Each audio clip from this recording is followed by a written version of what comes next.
This is the second video in a three-part video series discussing the fundamental theorem of calculus. This is based on section 5.3 in the OpenStax Calculus book, Volume 1.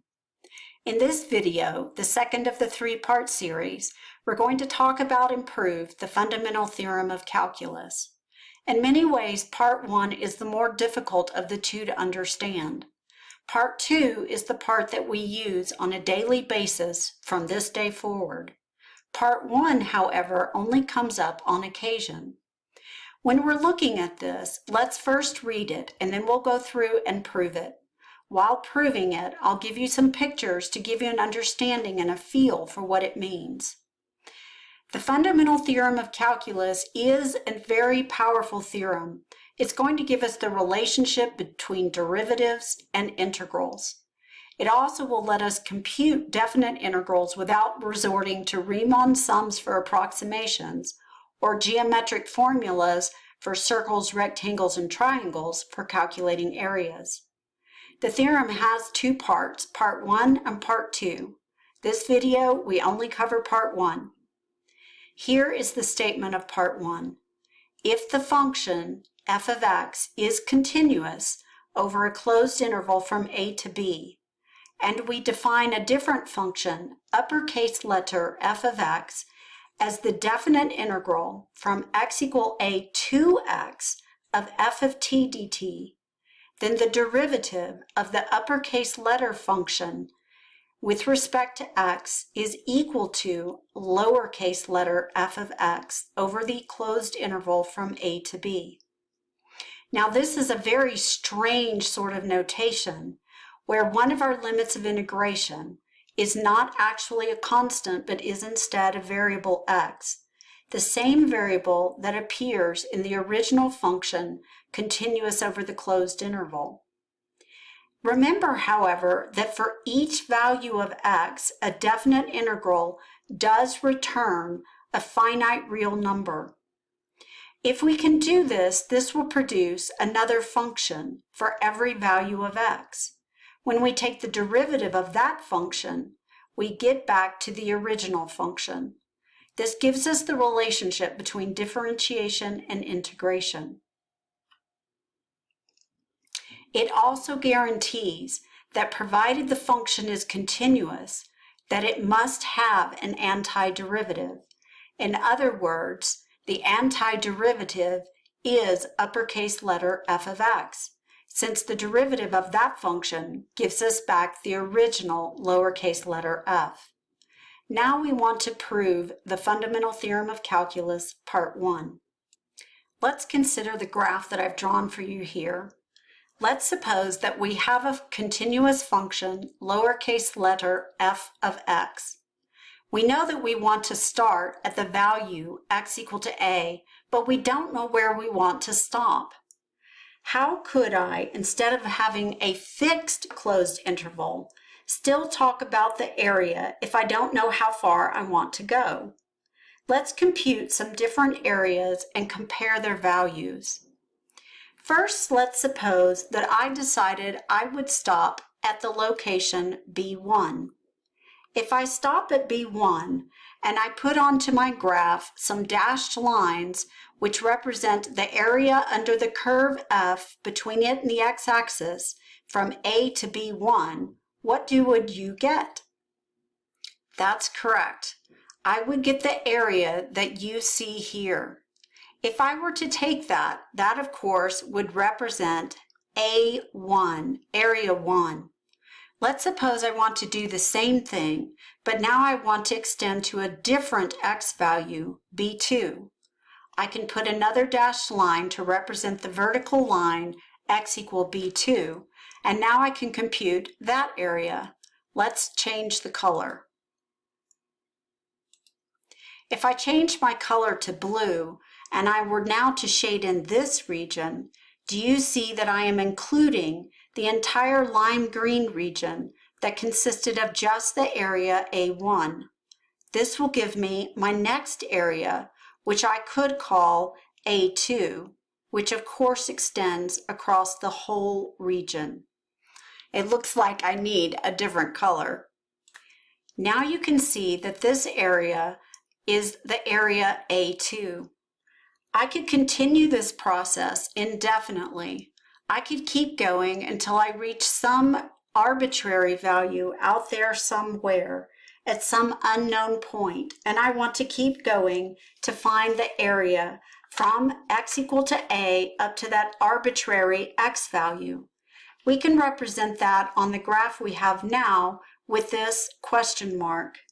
If I were to go out there, I would need to have a dashed line out at that value.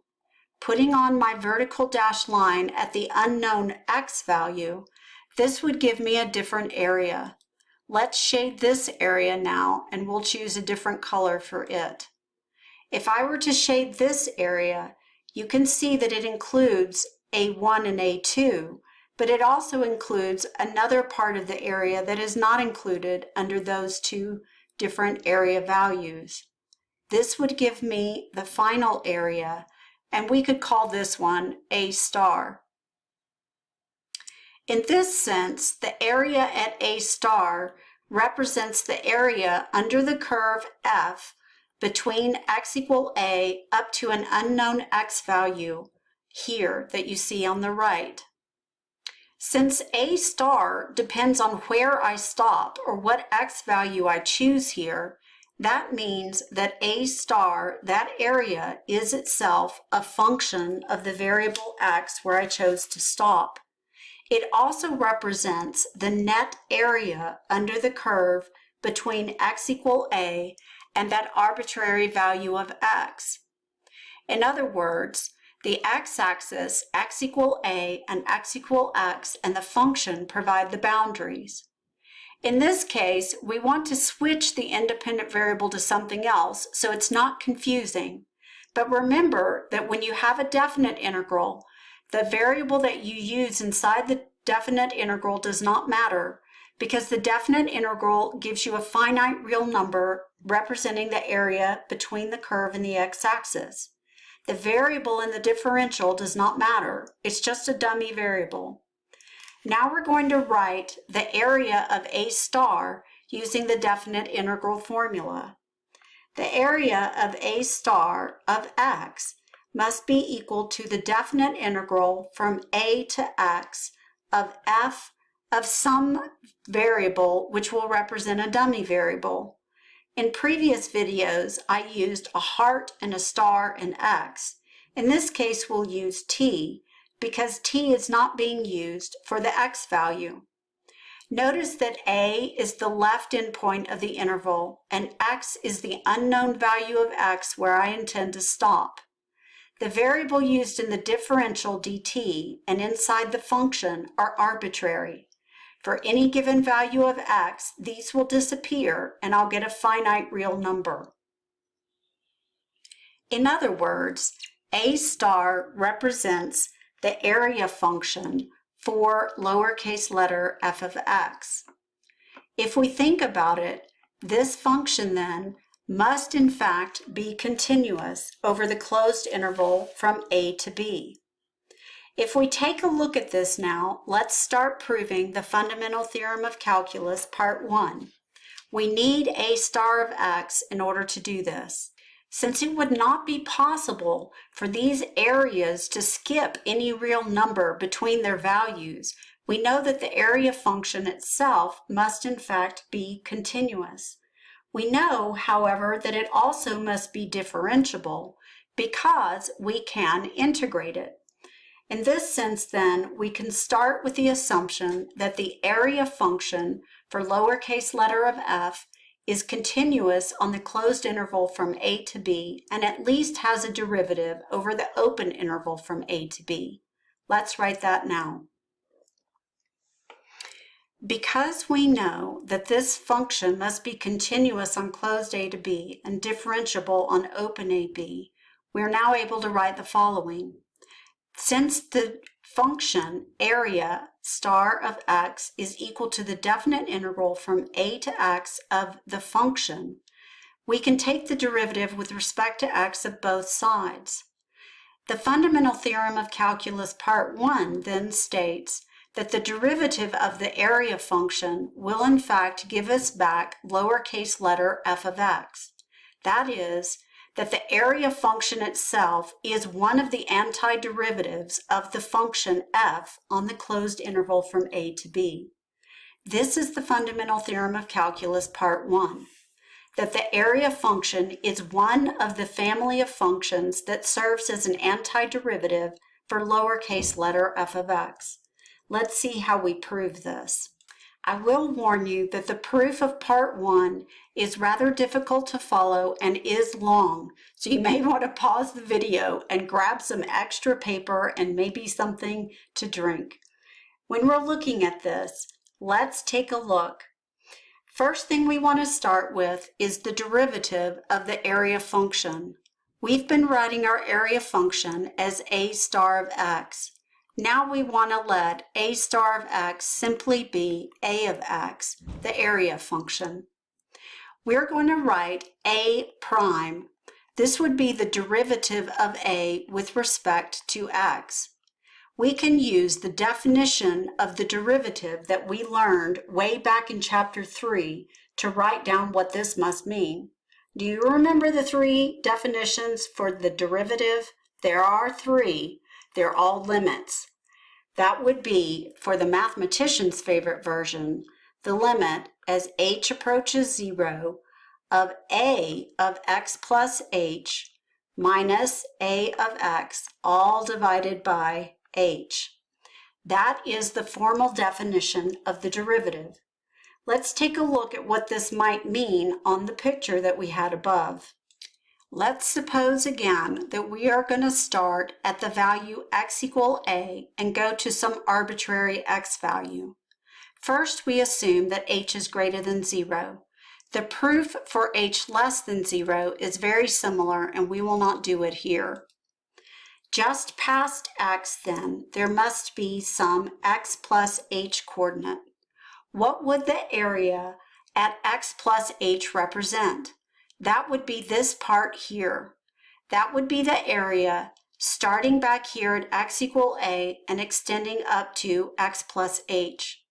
Let's color this one in using blue but making hash marks so we can still see. We'll make them somewhat larger than they have been before. This would be the area representing all of this area from x equal a all the way up to the line, vertical line, x equal x plus h. Now what about the next part that's in the definition of the derivative of the area function? What about the area when I stop at x? Let's represent that one with a red hash mark going the other direction. These would be, oops, not there. Let's take those off. I start at the vertical line for x equal to x, and I'm going all the way backwards to the vertical line for x equal to a. You can see, if you look at the picture, that the area function stopping at x plus h must represent the blue hashed area, and the area function stopping at x is the red hashed area. In the derivative function, I have the difference between the two. Let's highlight the difference between the two now in hot pink. When I subtract those two, I get that area right there. I'm going to take that small amount of area and divide by h. I can also use the definition of the area function as the definite integral from a to some arbitrary x of f of some dummy variable t dt to write the area of x plus h in this format. Start at a and go to x plus h of the function f using some dummy variable t, which will disappear. If I want to now take these two, I can subtract a of x from a of x plus h. We know geometrically that that would represent this pink area here. Let's go ahead and write that down next. A of x plus h minus a of x must represent the integral from a to x plus h of f of t dt minus the integral from a to x of f of t dt, where t, again, is a dummy variable that will disappear. However, remember that we can use our properties for definite integrals to rewrite this differently.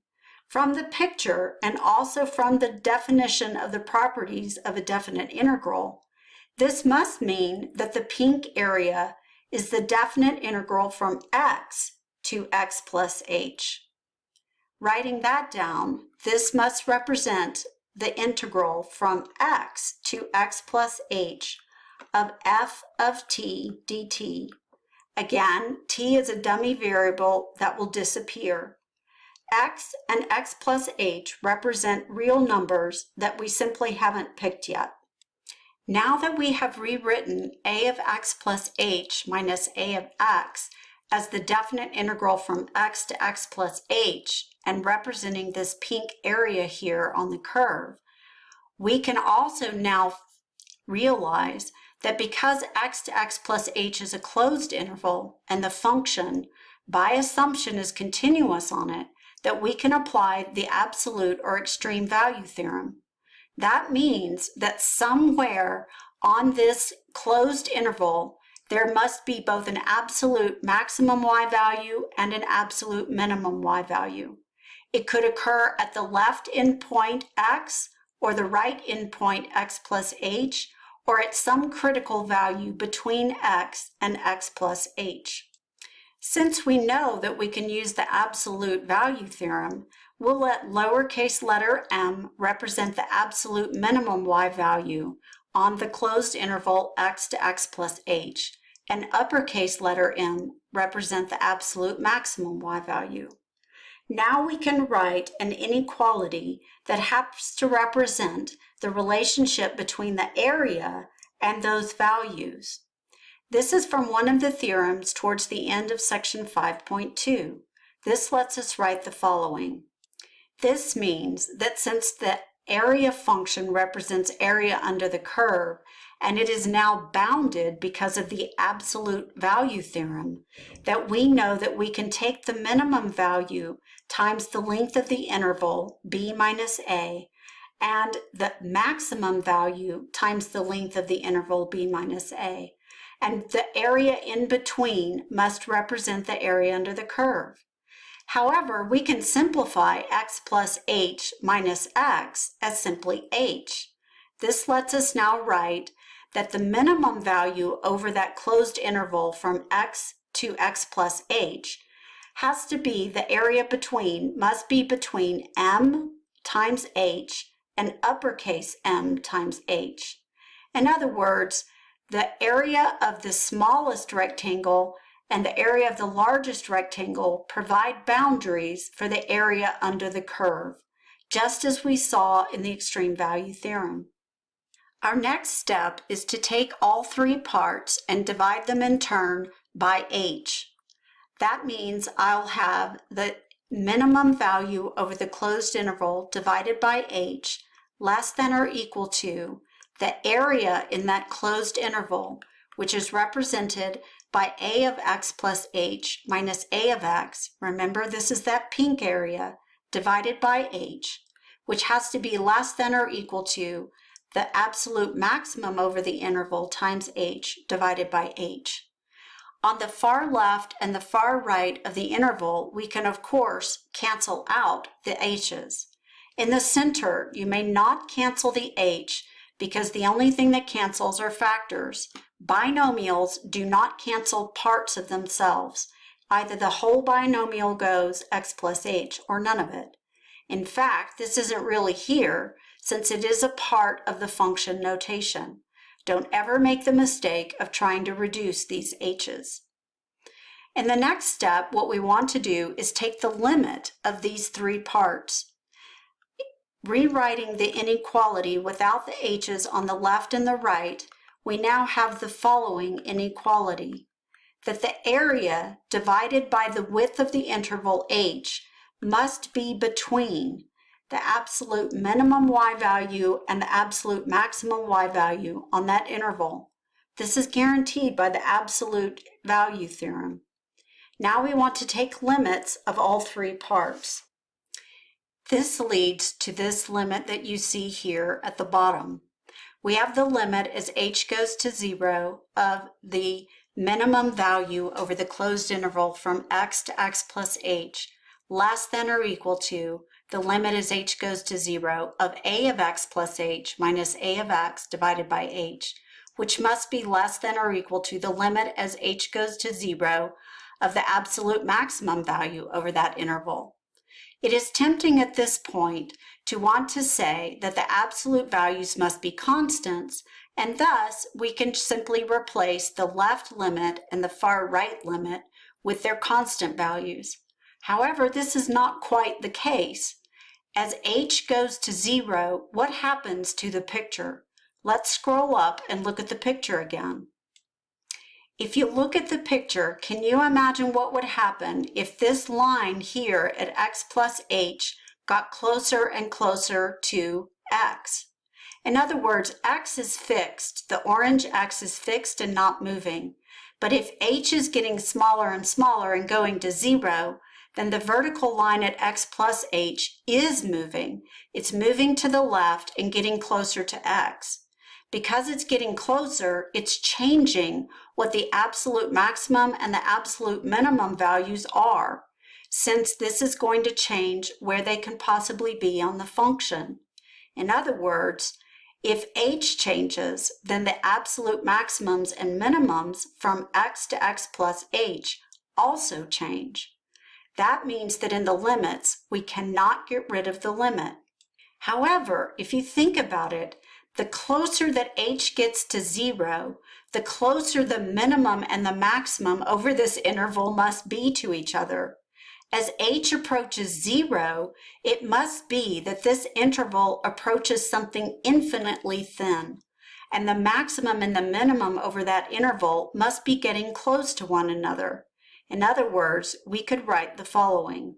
As h goes to 0, the value of the absolute minimum and the value of the absolute maximum must grow to be one another. This means that they will be equal to one another. If they are equal to one another, then by the squeeze theorem, that means that all three of these must in fact be equal, since the far left and far right come out to be the same value. By the squeeze theorem, that means the middle must be indeed the same value. This then means that the derivative, which is the representation of the limit of the area function here in the middle divided by h as h goes to 0, must be equal to the function value at that point where they meet. The point where they meet is, of course, x. Let's look back at the picture. As h goes to 0, this x plus h line must move backwards to the left, closer and closer to x, until finally it is x when h is 0. That means that at that point, the maximum and minimum value will simply be the function value right there at f of x. That lets us write the derivative of the area function at x must be equal to the function at x. In other words, the area function is one of the antiderivatives of lowercase f of x. This is the end of the proof of the fundamental theorem of calculus. Let's talk about one of the implications of the fundamental theorem of calculus. In this section, we want to talk about one of the corollaries of the fundamental theorem of calculus, part 1.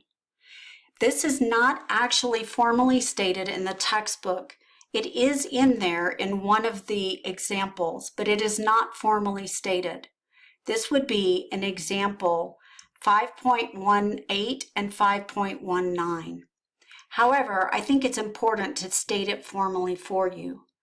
Here I have restated the fundamental theorem of calculus part 1 using the area function instead. It says that if f is a continuous function over a closed interval from a to b, and the area function is equal to the definite integral from a to some unknown x, then I can say that the derivative of the area function is equal to f of x over that closed interval. In other words, the area function is one of the class of antiderivatives of lowercase f of x. Now let's talk about the corollary that's not formally stated in the textbook. Assuming that the function is continuous over the closed interval, which is required in order to use part 1, and in this case will allow f of x uppercase letter to be any antiderivative function of f, given by the same relationship that it is equal to the definite integral from a to x of lowercase letter f of t dt, then I can say that if I take the derivative of both sides of this relationship here, I would get the derivative with respect to x of the antiderivative function uppercase letter f. This would give me the derivative with respect to x of a definite integral. One of the limits of integration of the definite integral, or possibly both in a later example, is in fact a function of the same variable that we're taking the derivative with respect to. In other words, the variable in the limit of integration, x, matches the differential in the derivative, but not the differential in the integral. If that's the case, then the derivative is undoing the integration. And this states that the derivative of the antiderivative just gives me back the function with the variable x plugged back into it. In a slightly different form, it is the case that we do not actually have to have only the variable x. It could be any function of the variable x represented in one of the limits of integration of the definite integral. In that case, then, we would rewrite the derivative of the antiderivative as the original function lowercase letter f with the function of x that appeared as a limit of integration substituted in place of it. Let's look at a couple of examples. In example 1, I want to take the derivative with respect to x of the definite integral from letter a to variable x. The variable in the upper limit of integration matches the differential in the derivative, but they do not match the differential in the limit of integration. Now, what this means is that the derivative will undo the integration. Remember, the integration is supposed to give me a constant. What ends up happening is if there's an antiderivative function for sine of t divided by e to the t, which we do not know yet, I would then be able to evaluate it. Then it would give me numbers. Then the derivative would undo the process, returning me to sine divided by the exponential, but plugging in the values. In this case, at a, it would be a constant, and the derivative of a constant would go away. And for this one, I would simply be able to write sine of x divided by e to the x. That's it. There's no work to show. When you have the derivative of a definite integral and the differential of the derivative matches the variable inside one of the limits of integration, you take the integrand, substitute in that variable, and that will be the value of the derivative of the definite integral.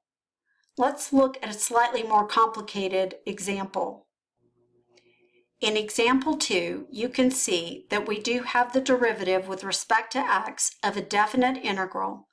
The derivative has for the differential dx, which matches the variable that appears in both limits of integration in the definite integral. They do not, however, match the variable in the differential for the integral. In this case, we have a bit of a problem. To use the corollary, we need to have the lowercase limit be a constant and only the uppercase be some function of the variable x, which appears in the differential to the derivative. We'll need to use the properties for definite integrals to rewrite this one. To do this, I need to think a little bit about the integrand. What values would be possible to use for t remembering that t is a dummy variable that probably actually represents x. There's no restriction on t squared or 2t or sine t or e to the t. The square root of t, however, will not accept a negative value. That tells me that I could only use non-negative values in the domain of t. That tells me that my x values, since they actually represent t values, or vice versa, they also have to be not negative. Then I can assume that since x is less than 3x plus 1, that somewhere in between those is a different number. I'm going to choose that value to be c. What I'm going to do now is write an inequality that represents that. In other words, I have x being less than or equal to some constant c, which is less than or equal to 3x plus 1. This will let me rewrite this derivative of the definite integral in the following format. I can take the derivative and split the integral into the next three parts. The integral from x to c of the integrand unchanged with respect to t, plus the integral from c to 3x plus 1 with the integrand unchanged. If I do this, remember that this does represent the same thing that it does here. Now that I have it written in this form with two integrals, I can take the first integral and reverse the limits of integration by putting a negative on the outside. That lets me rewrite now the derivative with respect to x of negative the integral from c to x of the integrand unchanged with respect to t, plus the integral from c to 3x plus 1 of the integrand unchanged with respect to t. Now I can look at this and realize that I have the derivative of a sum, which I realize is the sum of the derivatives. The next step is to split apart the sum and make it the sum of the derivatives.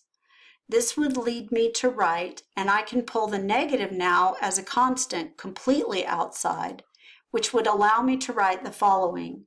Negative the derivative with respect to x of the integral from c to x of the integrand, which I'll now rewrite t squared minus 2t plus sine t divided by the square root of t minus e to the t with respect to t plus the derivative with respect to x of the integral, and again notice that I am going from c to 3x plus 1, where 3x plus 1 is a function of x, of the integrand unchanged.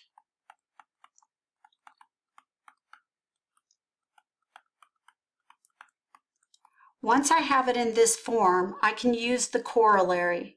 The corollary says, take the derivative of the definite integral, where the differential of the derivative matches the variable you see in the upper limit of integration. Then you will take instead whatever that function is in the upper limit of integration and plug it into the original integrand. Remember that the integral is undoing a derivative, but then the derivative redoes it, which means you've gone in a circle like a dog chasing its tail, and you get right back to where you started, the original integrand. This then would let me write, with a negative on the outside, the quantity x squared minus 2x plus sine of x divided by square root of x minus e to the x. Remember that when you apply the corollary, the lower limit of integration is a constant, the upper limit is a variable, which means only the variable x appears in the integrand. The next one down here, the upper limit of integration is not simply x, but a function of x. To represent that one, we will need to substitute in place of the t, the entire function of x, 3x plus 1. This will lead to the following.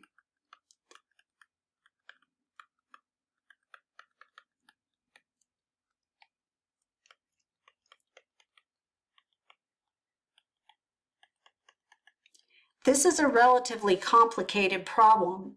We could at this point simplify it by multiplying out the binomial here, distributing the -2, and combining like terms. There's not a great deal else we'll be able to do since none of these terms are likely to be similar. This would represent what the corollary implies that we can do as a consequence of the fundamental theorem of calculus, part 1. This concludes this video on the fundamental theorem of calculus, part 1. I do want to emphasize again that we don't use the fundamental theorem of calculus, part 1 on a daily basis. However, there are occasions where we need to apply it, and in that case, you need to remember that the area function is one of the antiderivatives of the function over the closed interval. In the next video, we will be looking at the fundamental theorem of calculus, part 2, which is the part we use on a continual basis.